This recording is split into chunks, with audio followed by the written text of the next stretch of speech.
नमस्कार दोस्तों शंकराचार्य जी को आदि शंकराचार्य भी कहा जाता है। आप साक्षात भगवान शिव के अवतार थे। आपने परमेश्वर के विभिन्न रूपों से लोगों को अवगत कराया, जिसमें आपने यह बताया कि ईश्वर क्या है, ईश्वर का जीवन में महत्व क्या है। दोस्तों, यही नहीं, आपने अपने जीवन काल में ऐसे कार्य किए जो बहुत ही सराहनीय है और भारत की अमूल्य धरोहर के रूप में आज भी है। आपने हिंदू धर्म को बहुत ही खूबसूरती से एक अलग अंदाज में निखारा। इसी के साथ अनेक भाषाओं में आपने अपने ज्ञान का प्रकाश फैलाया। आपने विभिन्न मतों की स्थापना की। इसी के साथ कई शास्त्र उपनिषद भी लिखे। दोस्तों, आदि शंकराचार्य जी साक्षात भगवान के रूप थे। आप केरल के साधारण ब्राह्मण परिवार में जन्मे थे। आपकी जन्म से आध्यात्मिक क्षेत्र में रुचि रही है, जिसके चलते सांसारिक जीवन से कोई मोह नहीं था।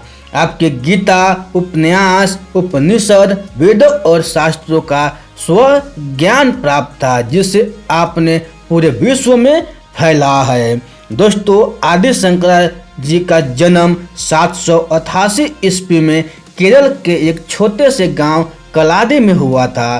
शंकराचार्य जी के जन्म की एक छोटी सी कथा है, जिसके अनुसार शंकराचार्य के माता पिता बहुत समय तक निसंतान थे।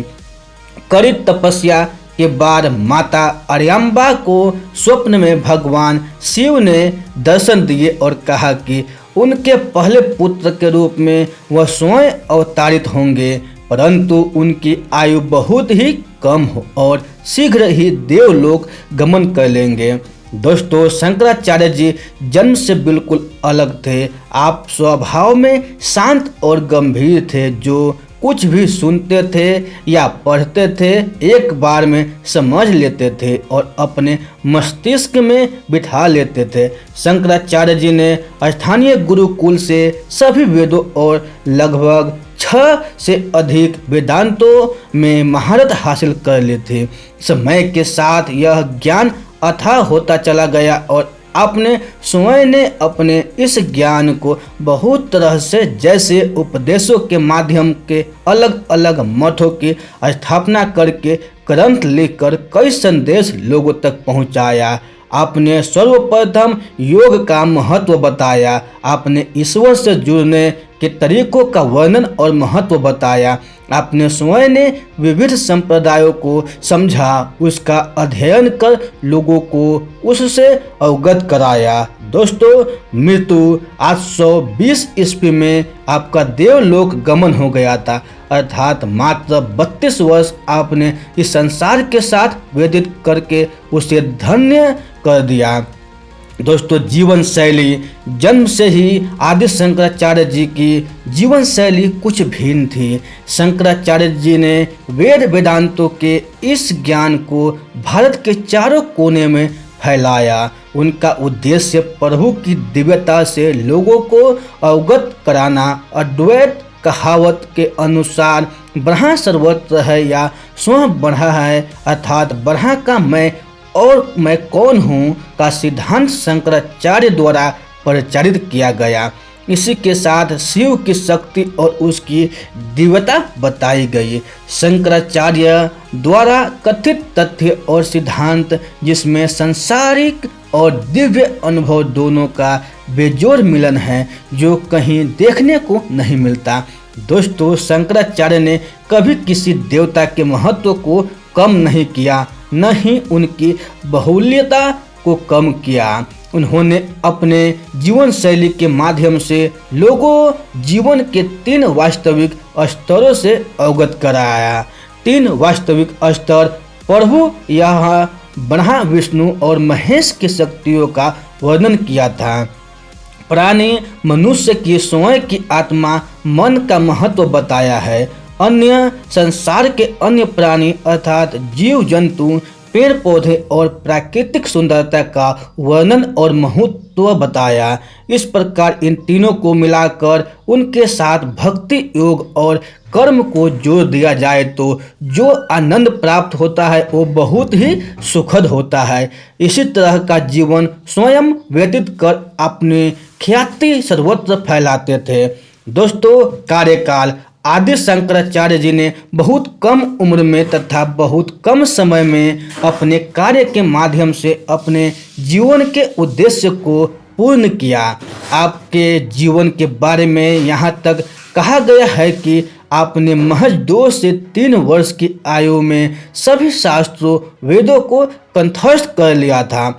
इसी के साथ इतनी कम आयु में भारत दर्शन कर उसे समझा और संपूर्ण हिंदू समाज को एकता के अटूट धागों में पिरोने का अथक प्रयास किया और बहुत हद तक सफलता भी प्राप्त की, जिसका जीवित उदाहरण उन्होंने स्वयं सभी के सामने रखा। और वह था कि आपने सर्वप्रथम 4 अलग अलग मठों की स्थापना कर उनको उनके उद्देश्य से अवगत कराया। इसी कारण आपको जगत गुरु के नाम से नवाजा गया और आप चारों मठों के प्रमुख गुरु के रूप में पूजे जाते हैं। दोस्तों, शंकराचार्य 4 मठों के नाम: वेदांत मठ, जिसे वेदांत ज्ञान मठ भी कहा जाता है, जो कि सबसे पहला मठ था और इसे श्रृंगेरी रामेश्वर अर्थात दक्षिण भारत में स्थापित किया गया।